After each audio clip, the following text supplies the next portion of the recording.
Hi everyone, and welcome to the offices of Privacy International. I'm Sarah Nelson, and I work on PI's Reproductive Rights and Privacy Project. The project is focused on researching and exposing organizations that collect and exploit the information of people seeking to exercise their reproductive rights. We work together with PI partners and other international grassroots organizations and NGOs to research and advocate against this data exploitation. In this podcast, I'm going to talk about the US-based international anti-abortion organization, Heartbeat International, and the technologies that they are developing for their international network of affiliate organizations. Heartbeat is a nonprofit organization that runs a network of anti-abortion pregnancy centers in the US and internationally. It self-describes as the, quote, most expansive network of pro-life pregnancy resource centers in the world. Heartbeat says that their vision is to make abortion unwanted today and unthinkable for the future generations. So let's pause there. Although it will become clearer later in the podcast, I want to make sure I explain why PI is working on reproductive rights. And what even are reproductive rights? Well, reproductive rights are contained within the economic, social, cultural, and environmental rights. And they include the right to contraception, the right to safe and legal abortion, the right to sexual health information, including about contraception and abortion, and other reproductive health services. So why are we working on them? The right to privacy is one of the precedents used to establish reproductive rights, and it's established by several international and regional legal instruments. The primary link between the two stems from the fact that laws and policies which impede upon individuals' rights to access sexual and reproductive health services may also interfere with individuals' right to privacy and to make autonomous decisions as it pertains to their health and to their fertility. Reproductive rights are necessary for the bodily autonomy of women and other pregnant people. The reason that Heartbeat is so interesting to PI is that they have a huge presence outside of the US. They work internationally and they promote their vision, a US-centric and often patriarchal vision of what reproductive health care should look like. The other reason is that they're developing and promoting multiple data exploitative technologies that they're promoting to their affiliate networks. Heartbeat has developed a web design and digital marketing service called Extend Web Services, a helpline and chat service called Option Line, and a digitalized client record system called Next Level Center Management Solution. Heartbeat seems to be making data exploitation simple for its large and international network of anti-abortion centers, and this definitely caught our eye. So the first system, Extend Web Services, was developed to provide anti-abortion crisis pregnancy centers with websites, campaign optimization tools, local search tools, and design services. The company's mission, in part, states, "We are experts at making sure your website is attracting the abortion-minded client and representing your center in a way that will make your clients feel comfortable with the services they will receive." Extend Web Services, while it looks online like it's its own company, is actually a subsidiary of Heartbeat International. In our research, we found pregnancy centers both inside the US and also internationally using web services of Extend. Extend offers out-of-the-box website templates that suggest guarded anti-abortion language for the website homepage, navigation, and elsewhere. So what Extend basically offers is a pop-up shop website for new anti-abortion pregnancy centers. An Extend representative told PI that Extend locks 5 pages on these templates, and those 5 pages have to have Heartbeat International approved language, meaning that on every website that Extend sells to an anti-abortion pregnancy center, those websites need to include Heartbeat International approved language on those pages. And those pages are abortion information and education, abortion recovery, sexual health, pregnancy, and emergency contraception. The second piece of technology that Heartbeat International is developing is called Option Line. And Heartbeat actually co-developed this with CareNet, another anti-abortion affiliate network that is based in the US. Option Line is a website, a chat service, and a call line. It is deployed on most of Extend websites by default. The chat service is promoted as being able to help people who are having a crisis pregnancy understand what their options are. And again, it's not made immediately clear that option line is tied to Heartbeat International. Prior to beginning a chat, the option line chat interface requires visitors to enter information about themselves.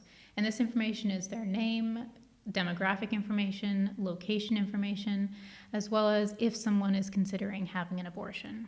Only after someone submits this personal information does the chat actually begin. And it was unclear to PI when we were doing this research where the data that somebody submits in the chat actually goes. It's also unclear what's done with that information, and if it's stored, and if so, by whom, and for how long. We asked Extend about this because Option Line is available on their websites, and their response was that all information is safe and secure within Heartbeat International, and only Heartbeat International has access to this information. But again, most people who visit these either crisis pregnancy websites or try to initiate a chat with Option Line would have no understanding, because it's not made immediately clear to them, that Heartbeat International is behind either, and therefore that their information, which a lot of which would be deeply personal, especially chat logs, would be going to Heartbeat International.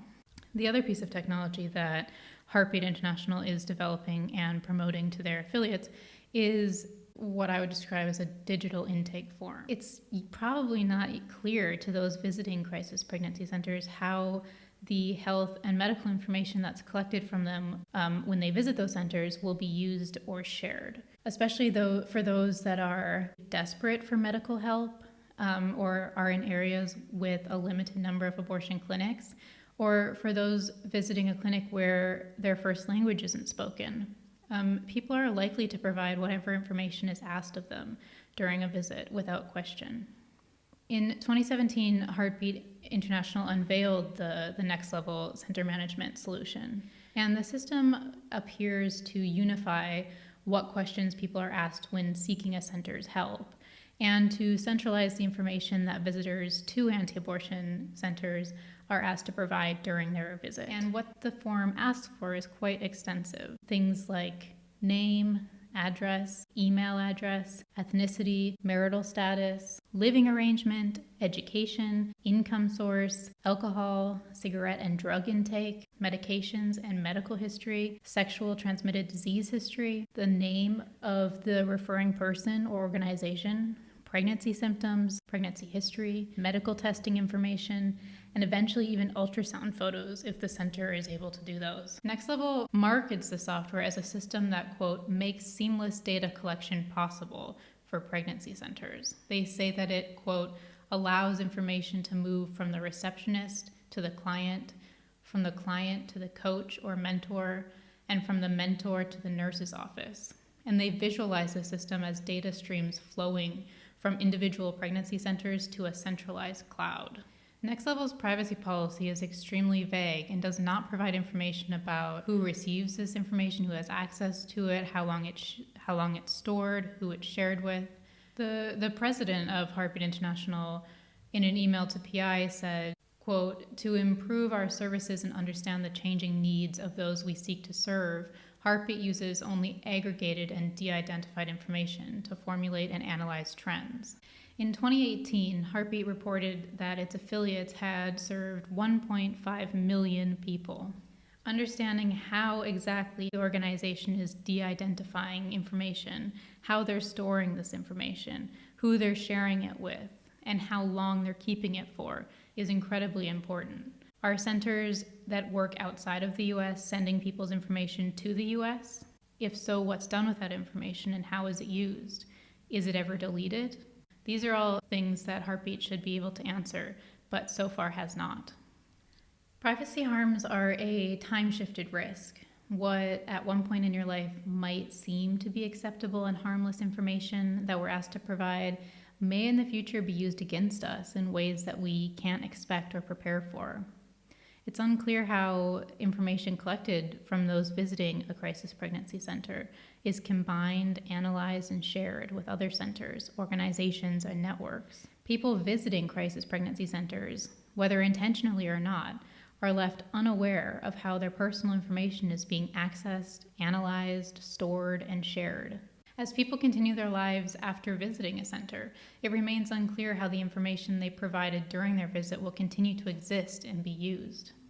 Our online activity is increasingly blurred with our offline activity. Companies are already using a phone's GPS location to target ads at a, quote, abortion-minded woman based on their proximity to abortion clinics. Companies are tailoring online ads to influence abortion legislation. It's being reported that anti-abortion organizations are pushing misinformation through advertising platforms online. Organizations like Heartbeat International recognize the importance of out-of-the-box anti-abortion websites and templates. They also appear to understand the power of collecting and centralizing data. Extend Web Services, Option Line, Next Level CMS, and Heartbeat's privacy policies are incredibly vague.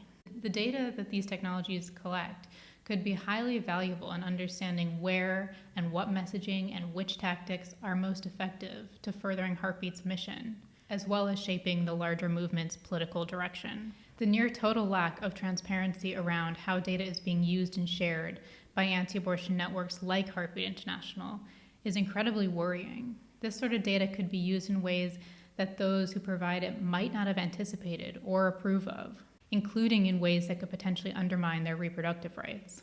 Privacy and strong data protection are therefore crucial in many ways to ensuring that people are able to exercise their reproductive rights. It's important that light continues to shine on the tech that's being developed to trace and track those seeking medical help online.